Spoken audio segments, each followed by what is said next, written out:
এঁচোড় চিংড়ি পছন্দ করে না এরকম মানুষ আমার মনে হয় খুব কমই পাওয়া যায়। তো আজ এঁচোড় চিংড়িটা কীভাবে রান্না করেছি সম্পূর্ণ ভিডিওটি দেখার অনুরোধ রইল। আর ভিডিওটি দেখতে দেখতে যদি কোনো অংশ আপনাদের ভালো লেগে থাকে অবশ্যই একটা লাইক দিয়ে আমার পাশে থেকে যাবেন। চলুন তাহলে আমি রান্নাটা শুরু করি, দেখতে থাকুন।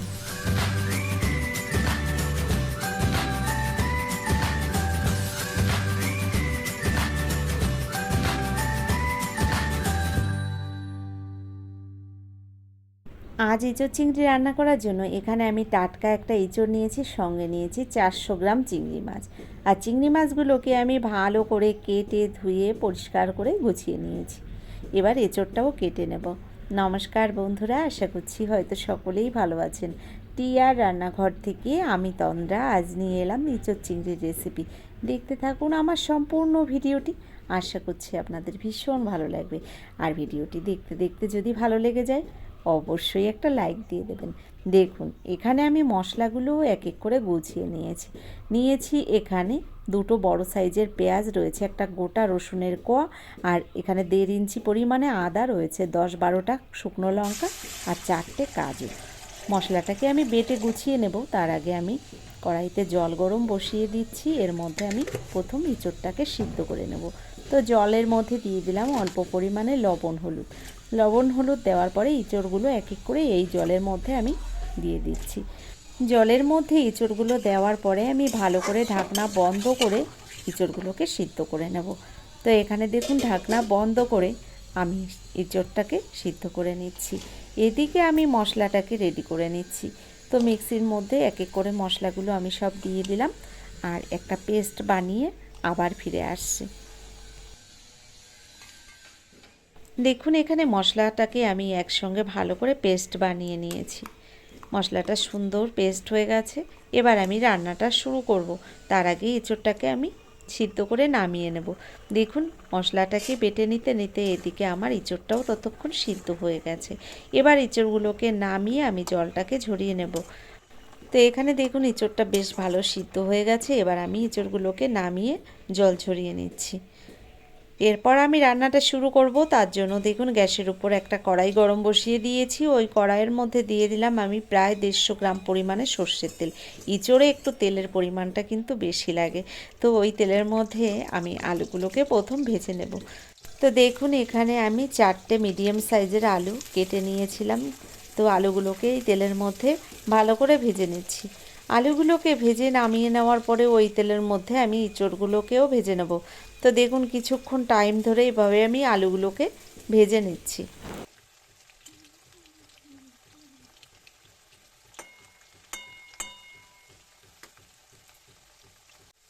কিছুক্ষণ টাইম ধরে আলুগুলোকে ভেজে নেওয়ার পরে আলুগুলো কিন্তু সুন্দর ভাজা হয়ে গেছে। এবার আমি আলুগুলোকে নামিয়ে নেব।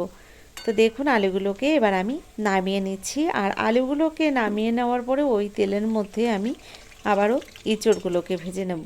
তো এখানে দেখুন এঁচোড়টাও আমি তেলের মধ্যে দিয়ে দিলাম। তো এঁচোড়টাকেও সুন্দর করে আমি তেলের মধ্যে ভেজে তারপর নামিয়ে নেব। তো বন্ধুরা আমার মতো অনেকেই আছেন আপনারা যারা এঁচোড় খেতে পছন্দ করেন, একবার অনুরোধ করব এভাবে বাড়িতে এঁচোড় বানিয়ে দেখবেন। আমার তো এঁচোড় হলে আর কিছুই লাগে না, যেমন মাছ মাংস ফেলে রেখে আমি এঁচোড়ই পছন্দ করি। এঁচোড় দিয়েই খেয়ে উঠতে পারবো, এতটা ভালোবাসি আমি এঁচোড় খেতে। তো দেখুন এখানে আমি তেলের মধ্যে এঁচোড় আর আলুটাকে সুন্দর করে ভেজে নামিয়ে নিয়েছি। ওই তেলের মধ্যে এবার দিয়ে দিচ্ছি গোটা জিরে ফোড়ন। ফোড়নটাকে একটু ভেজে নেব। তার মধ্যে দিয়ে দিলাম দুটো তেজপাতা। ফোড়নটাকে একটু ভেজে নেওয়ার পরে এর মধ্যে আমি লবণ হলুদ মাখিয়ে রাখা চিংড়ি মাছগুলো দিয়ে দিচ্ছি। চিংড়ি মাছগুলোকে আমি একটু লবণ হলুদ মাখিয়ে নিয়েছি আর লবণ হলুদ মাখিয়ে নেওয়া চিংড়ি মাছ দিয়ে দিলাম তেলের মধ্যে। আমি কিন্তু আলাদাভাবে আবার চিংড়ি মাছটা ভেজে নিচ্ছি না, আমি এই ফোড়নের মধ্যেই চিংড়ি মাছটাকে এভাবে নেড়েচেড়ে ভেজে নেব। আলাদা করে চিংড়ি মাছ ভাজলে একটু শক্ত হয়ে যায়, যে কারণে আমার ভালো লাগে না। তাই আমি এভাবেই চিংড়ি মাছ সবসময় রান্না করি। তো এবার দেখুন চিংড়ি মাছের মধ্যে আমি দিয়ে দিলাম একটা টমেটো কুচি আর সঙ্গে দিয়ে দিলাম একটা পেঁয়াজ কুচি। আরও কিছুক্ষণ টাইম ধরে চিংড়ি মাছের সঙ্গে পেঁয়াজ আর টমেটোটাকে আমি একটু কষিয়ে নেব। তো এভাবে বেশ কিছুক্ষণ টাইম ধরে আমি কিন্তু চিংড়ি মাছের সঙ্গে টমেটো আর পেঁয়াজটাকেও কষিয়ে নিয়েছি। এবার দেখুন যে মশলাটাকে আগেই আমি বেটে রেখেছিলাম, বেটে নেওয়া মশলাটা দিয়ে দিলাম এই চিংড়ি মাছের মধ্যে। মশলাটা দেওয়ার পরে ভালো করে মশলাটাকে এবার কষিয়ে নেব বেশ কিছুক্ষণ টাইম ধরে। তো বন্ধুরা, যে কোনো রান্না যদি মশলাটা ভালো কষানো হয় তাহলে কিন্তু রান্নার কালারটাও সুন্দর হয় আর খেতেও কিন্তু দারুণ হয়। তো এবার দেখুন কিছুক্ষণ টাইম ধরে আমি এই মশলাটাকে এভাবেই কষিয়ে নিচ্ছি। তো মশলাটাকে এভাবে কিছুক্ষণ কষিয়ে নেওয়ার পরে এবার দেখুন এর মধ্যে দিয়ে দিচ্ছি স্বাদ মতো লবণ, পরিমাণ মতো হলুদ গুঁড়ো। যেহেতু আমি চিংড়ি মাছটায় আগে লবণ হলুদ মাখিয়েছিলাম, রান্নার মধ্যে কোনো রকম লবণ হলুদ ব্যবহার করিনি। তো এখানে আমি লবণ হলুদটা দিয়ে দিলাম পরিমাণ মতো। লবণ হলুদটা দেওয়ার পরে ভালো করে মিশিয়ে নিচ্ছি আর এভাবে মশলাটাকে বেশ কিছুক্ষণ সময় ধরে কষিয়ে নিচ্ছি। মশলাটাকে কিছুক্ষণ কষিয়ে নেওয়ার পরে এর মধ্যে এবার আমি দিয়ে দিচ্ছি দেখুন গুঁড়ো মশলা। তো এখানে আমি 1 চামচ জিরের গুঁড়ো দিয়েছি, 1 চামচ দিয়েছি ধনিয়া গুঁড়ো, আর এবার দিয়ে দেবো এর মধ্যে স্বাদ মতো একটু চিনি। এটা আপনাদের পছন্দ হলে দেবেন, পছন্দ না হলে দেওয়ার কোনো দরকার নেই। আমি এখানে প্রায় 1 চামচ পরিমাণে চিনি ব্যবহার করেছি। আর দিয়ে দিলাম অল্প পরিমাণে একটু জল, মশলাটা যাতে কড়াইতে ধরে না যায়, যে কারণে একটু জল দিয়ে আমি মশলাটাকে আরও কিছুক্ষণ সময় ধরে কষিয়ে নেব। তো দেখুন এভাবে বেশ কিছুক্ষণ সময় ধরে আমি কষিয়ে নিয়েছি। মশলা থেকে কিন্তু আস্তে আস্তে তেল ছাড়তে শুরু করেছে। তো এখানে দেখুন আস্তে আস্তে কালারটাও কিন্তু চেঞ্জ হচ্ছে। তো আরও কিছুক্ষণ এভাবে কষিয়ে নেওয়ার পরে দেখুন কত সুন্দর তেলগুলো উপর দিকে ভেসে উঠছে। এবার আমি এর মধ্যে ভেজে রাখা এঁচোড় আর আলুটা দিয়ে দেব। তবে এঁচোড় আর আলু দেওয়ার পরে আরও বেশ কিছুক্ষণ সময় ধরে মশলার সঙ্গে কিন্তু কষিয়ে নেব।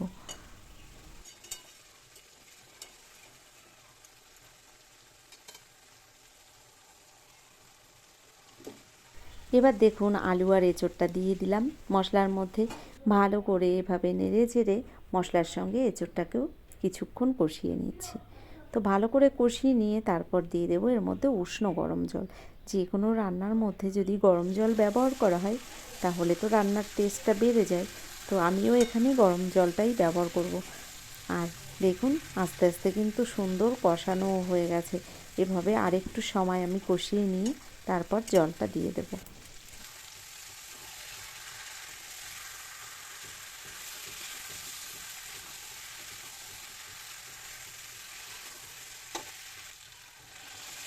এবার দেখুন রান্নার মধ্যে আমি দিয়ে দিলাম গরম জল, আর গরম জলটা দেওয়ার সঙ্গে সঙ্গে দেখুন সুন্দর ফুটতে শুরু করেছে।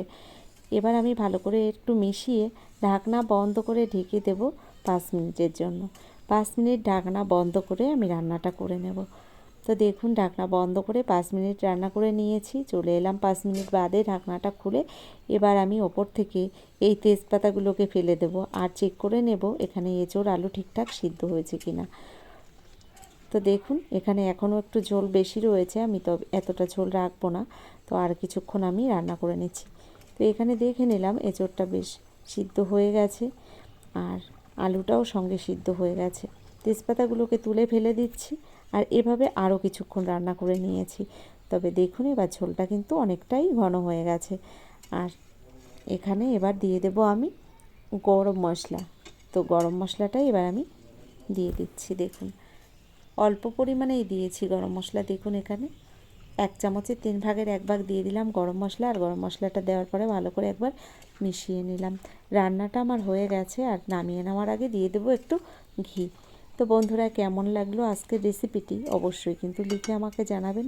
যদি আমার এই ভিডিওটি আপনাদের ভালো লেগে থাকে, এখনও একটা লাইক দিতে ভুলে গেছেন, অবশ্যই একটা লাইক দিয়ে যারা এখনও চ্যানেলটিকে সাবস্ক্রাইব করেননি অবশ্যই আমার চ্যানেলটিকে সাবস্ক্রাইব করে আমার ভিডিওর পাশে থাকা বেল আইকনটি ক্লিক করে নোটিফিকেশানটা অল করে দেবেন। তাহলে কি হবে, আমার ভিডিও আপলোড করার সঙ্গে সঙ্গে তার নোটিফিকেশানটা আপনার কাছে পৌঁছে যাবে। আপনি আপনার টাইম মতোই ভিডিওটি দেখে নিতে পারবেন। তো বন্ধুরা, আজকের মতো এই পর্যন্তই। পরবর্তী ভিডিও নিয়ে আবার চলে আসব। ততক্ষণের জন্য আপনারা সকলে ভালো থাকবেন, সুস্থ থাকবেন, টিআর রান্নাঘরের সঙ্গে থাকবেন। অসংখ্য ধন্যবাদ এতক্ষণ ধরে আমার এই ভিডিওটি দেখার জন্য। তো দেখুন এখানে রান্নাটা হয়ে গেছে আর আমি এখানে নামিয়েও নিয়েছি। তো এই পর্যন্তই, পরবর্তী ভিডিও নিয়ে আবার চলে আসব। ততক্ষণের জন্য সকলে ভালো থাকবেন। ধন্যবাদ।